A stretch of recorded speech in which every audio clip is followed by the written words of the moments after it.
Hi folks, how are you? My name's Ron Bishop, and I'm going to tell you my life story. It's called True Stories in the Life of Ronnie B. Ronnie B is me. It's the nickname that my parents gave me. But before I do that, I want to introduce you to some things around here. See this? This is my hat.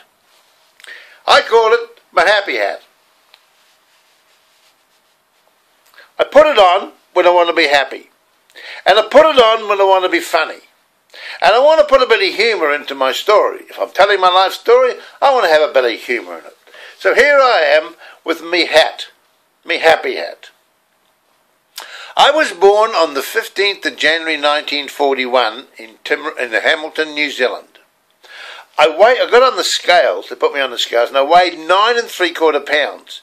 Now if you don't know how heavy that is, just think of a couple of small bags of spuds in the supermarket. That's how heavy I was. Pretty heavy. Anyway, they christened me Ronald Edward Bishop. And they took me to a farm on a mountain called Mount Periaka. Now that's at the end of Cottles Road in Happy Valley, Korokanui. And Korokanui is near Tiamutu in the Waikato of New Zealand. So there I was brought up. I'm the second eldest son of Arthur and Joyce Bishop. My mother's maiden name was Ilbert. And Dad was brought up in Taiapi. So we are Taiapi Bishops. Mum and Dad had 8 children. Janine was the oldest. They called her Jenny. Barbara was the second oldest. They called her Barbie.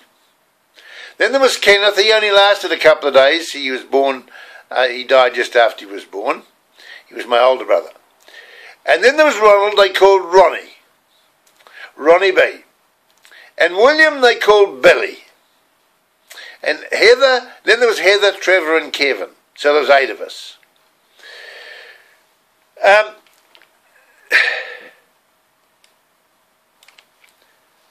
I tried to think, I tried to remember back. What's the last thing I can remember? First thing I can remember, sorry. What's the first thing I can remember being alive? I can remember sitting on a bag of spuds in the kitchen by the stove. I was 4.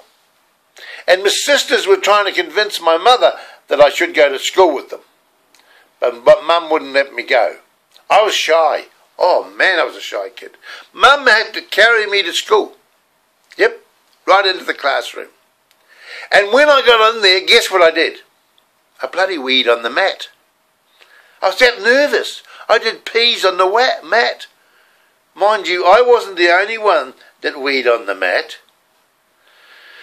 And then we went out for play, and then they had this old wooden slide there, and they put me on it and pushed me down the slide, and there was a bloody nail in it. Ripped the ass out of my pants.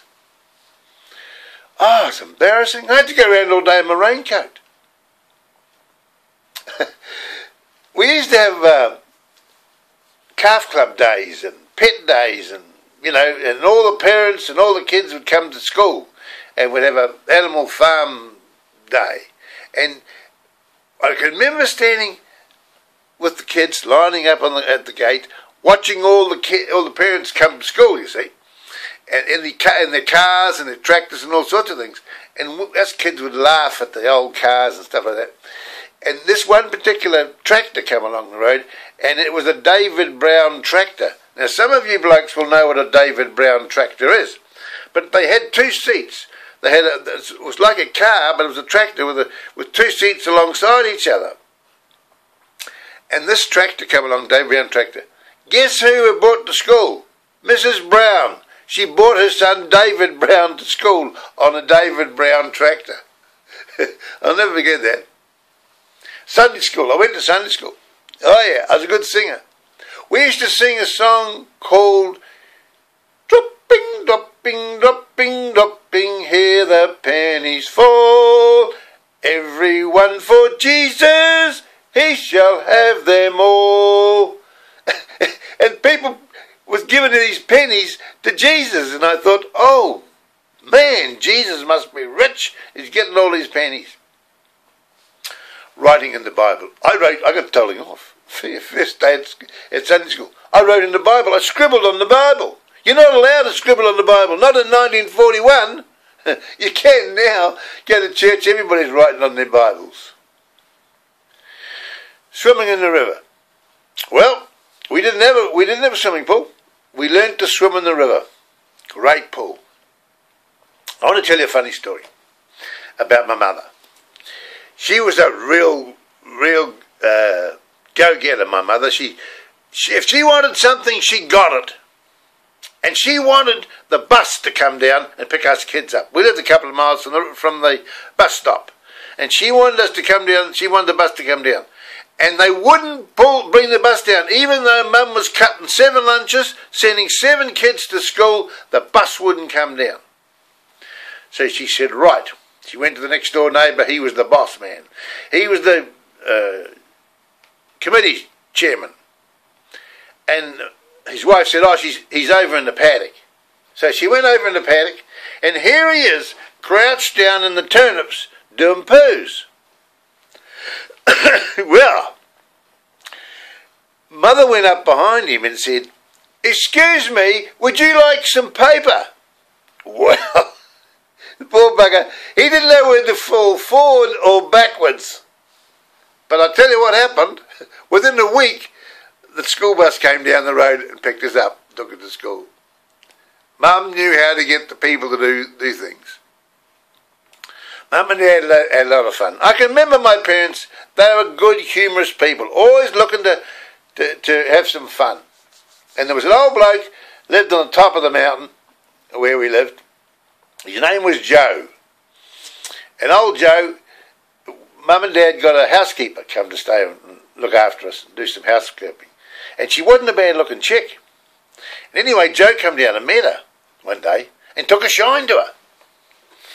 So she couldn't care less about him because she was only young and he was an old bloke.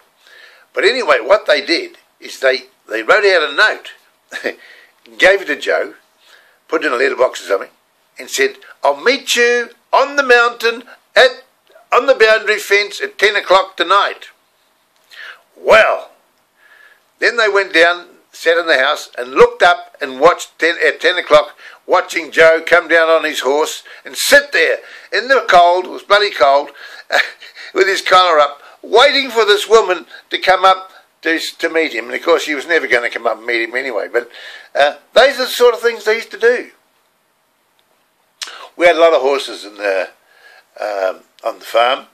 We had cows, pigs, horses. I want to tell you a story about the day the draft horses bolted. We had a thing on the farm called a konaki. I don't know whether some of you old blokes will know what a konaki is, but if you know what a trailer is, it had, instead of having rubber wheels, it had steel wheels. And in the front of the trailer, it had a rudder, a big rudder, which dragged along the ground. And it was drawn by the horses. We didn't have any tractors. We never had a tractor on the farm. Horses. 2 horses drew this konaki. Now, you had to put the brake on the konaki when you went down the hill. Otherwise, the konaki would run on top of the horse's heels. So Dad asked me to pick up the battens. He was fencing and he said, pick up the battens there. I'll put them on the trailer. So I had these horses and I picked up the battens and I turned the horses around to go down the hill. And I forgot to put the brake on. Well, this trailer had a hay frame around it, and I was sitting up the front of in the hay frame with the reins all on me, around me. My little brother Billy, he was in the back on the konaki, and these horses took off because the konaki was on the heels, hitting the heels real hard, and the horses were bolting down the hill. You should have seen Mother. She was down the house waving out, Dad, stop the horses, stop the horses. And I can remember getting dragged along, because I jumped off the thing, dragged along, and the wheel was so close to me every now and then, and I'd roll away from the wheel. Anyway, the horses came around, and the konaki came around, and Dad stopped the horses and stopped, and the konaki tipped. I threw my brother out, and didn't come down and fall on me. It went back again and righted itself. Man, that was close. Well, I'm going to have a bit of a breather now. You've listened to me for long enough. I'm going to knock off for a minute. 10 minutes, that's long enough. And I'll come back to you and give you another 10 minutes, okay? So don't go away. Get another cup of tea or something and come back, okay?